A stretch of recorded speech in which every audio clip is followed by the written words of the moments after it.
Le journal vous est présenté par Christophe Lamar. Bonjour Christophe. Bonjour Dimitri, bonjour à tous. Kiev tient toujours, mais pour combien de temps? La capitale ukrainienne est progressivement encerclée par 2 armées russes.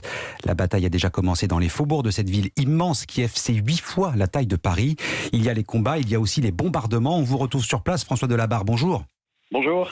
Le centre-ville semble cependant relativement épargné. Oui, il y a eu un bombardement cette nuit. C'est un missile qui a été intercepté, qui visait le ministère de l'Intérieur, qui se trouve à 2 pas de la gare de Kiev.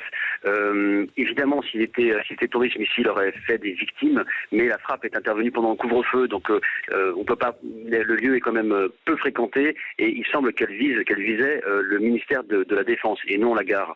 Parce que c'est important de le préciser, parce que on a l'impression que les Russes sont en train de ménager Kiev et qu'ils n'ont pas envie de cibler les civils. Les bombardements sont très ciblés et la plupart du temps ils sont interceptés par un système anti-missile qui fonctionne encore assez bien et préserve les habitants de Kiev de frappes massives. François, on s'interrogeait hier, est-ce une attaque qui se prépare de la part de l'armée russe ou bien un siège de Kiev? C'est plutôt un siège, semble-t-il, et ça risque de durer.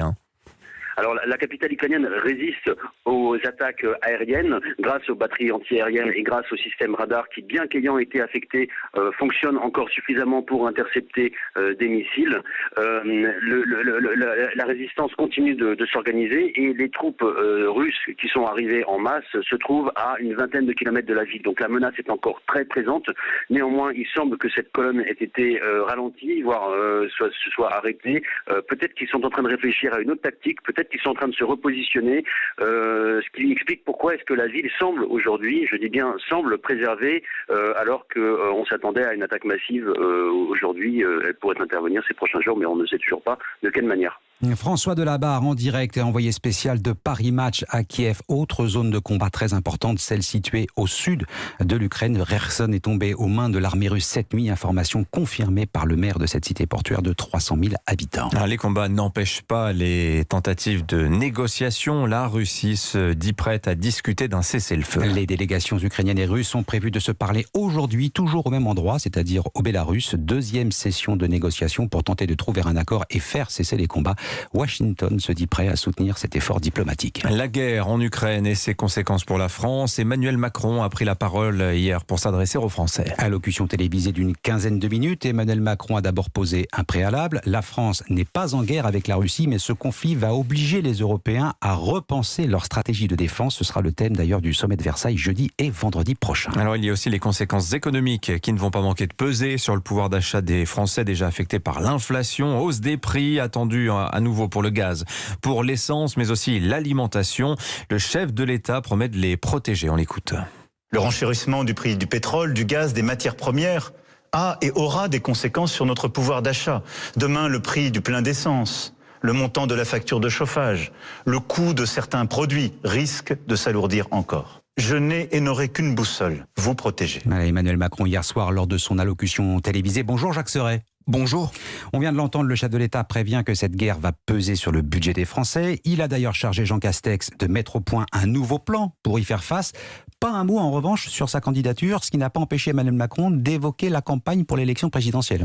Oui, une allocution debout devant les drapeaux français, européens et ukrainiens, manière une nouvelle fois de marquer le soutien de Paris à Kiev. Le président, le ton grave, le regard fixe, dénonce une guerre nourrie d'une lecture révisionniste de l'histoire de l'Europe. C'est bien seul et de manière délibérée que Vladimir Poutine a choisi la guerre, insiste le chef de l'État, qui rappelle cependant que nous ne sommes pas en guerre contre la Russie.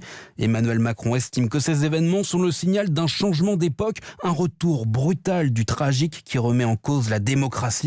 La démocratie et l'élection présidentielle à venir justement en France, le locataire de l'Élysée n'a pas manqué d'y faire référence. Cette campagne permettra un débat démocratique important pour la nation, explique-t-il. Et s'il n'est toujours pas encore déclaré officiellement candidat, Emmanuel Macron imagine déjà l'après. Je le cite, « Votre attachement à la liberté, à l'égalité, à la fraternité, je ne cesserai jamais de le défendre ». Une promesse aux allures d'acte de candidature à sa réélection. Jacques Serret du service politique d'Europe 1. Le président, drapé de sa cape de protecteur, il surveille aussi les volontaires français qui sont prêts à rejoindre l'Ukraine pour se battre contre les Russes. Alors ils sont environ 1 millier à se dire prêts à partir. Attention, ce n'est qu'une déclaration d'intention, mais certains sont vraiment sur le point de franchir le pas. Louis Dragnel, les services de l'État suivent ces départs avec beaucoup d'attention. Oui, c'est la DGSI, la Direction Générale de la Sécurité Intérieure, qui est à la manœuvre en lien avec la DGSE, le renseignement extérieur, et la DRM, le renseignement militaire. Et donc, une équipe de la DGSI suit de près les groupes Facebook de volontaires souhaitant rejoindre la résistance ukrainienne. On parle d'une grosse cinquantaine de Français pour le moment. Pas vraiment de profil type, il y a certes des anciens militaires, une poignée de militaires d'actifs de la Légion étrangère, suivis par la DRSD, un service de renseignement des armées. Pour le reste, on retrouve à la fois des profils humanitaires qui veulent aider la Croix-Rouge par exemple, mais aussi des Français sans histoire ou encore des personnes en faible nombre connues de la DGSI pour leur appartenance à l'ultra-droite. À noter que ces profils apparaissent divisés entre les pro-Poutine et pro-ukrainiens fascinés par le bataillon Azov, une unité connue pour accueillir des militants néo-nazis au service du ministère de l'Intérieur ukrainien. Pour terminer, l'ultra-gauche est bien représentée aussi. Sur la grosse cinquantaine de personnes suivies par la DGSI, c'est le profil qui revient le plus. Il serait pour le moment une petite trentaine. Louis Dragnel du service politique d'Europe 1. 7h07 sur Europe 1. Dans le reste de l'actualité, Yvan Colonne est toujours entre la vie et la mort après son agression en prison hier. L'indépendantiste corse condamné à la réclusion criminelle à perpétuité pour l'assassinat du préfet Erignac a été transféré à l'hôpital de Marseille. L'attaque s'est produite alors qu'il se trouvait dans la salle de sport de la prison d'Arles. Son agresseur serait un détenu radicalisé. Enfin, il a été le présentateur incontournable du journal de 13h de TF1 pendant 32 ans. L'annonce de la disparition de Jean-Pierre Pernaut provoque un choc dans la profession et même au-delà. Plus de 30 ans de JT, comme l'on dit dans le jargon. Jean-Pierre Pernaut est mort hier à l'âge de 71 ans. Le présentateur défendait lui aussi une certaine vision de la France, celle des petites gens, des régions et des villages. Ça n'empêchait pas de s'intéresser à la politique et de donner son avis dans ce qu'il appelait son journal. Alexandre Chauveau. Oui, si la politique était souvent absente de ces journaux. L'actualité importante, on la traite. Les petites bagarres au sein des partis, j'essaie de ne pas polluer le journal avec ces infos qui intéressent personne. Jean-Pierre Pernaut donnait régulièrement son opinion sur les reportages du 13h, sur l'équipe de France de football, les grèves ou l'accueil des réfugiés. Ces prises de position lui ont valu des critiques, mais ont aussi contribué à façonner son personnage. Ce sont des commentaires de bon sens, c'est mon naturel, c'est le fait que je travaille sans prompteur, que j'improvise énormément mes textes.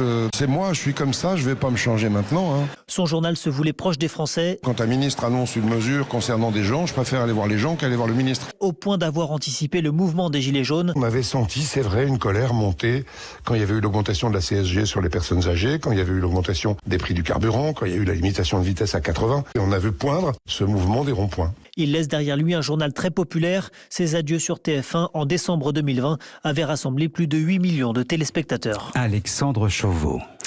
Oui, j'ai travaillé moi avec Jean-Pierre Pernaut, pour Jean-Pierre Pernaut, qui était le vrai patron de son journal. Alors, un monument. Toutes nos condoléances à ses 4 enfants et à son épouse. Merci Christophe Lamar.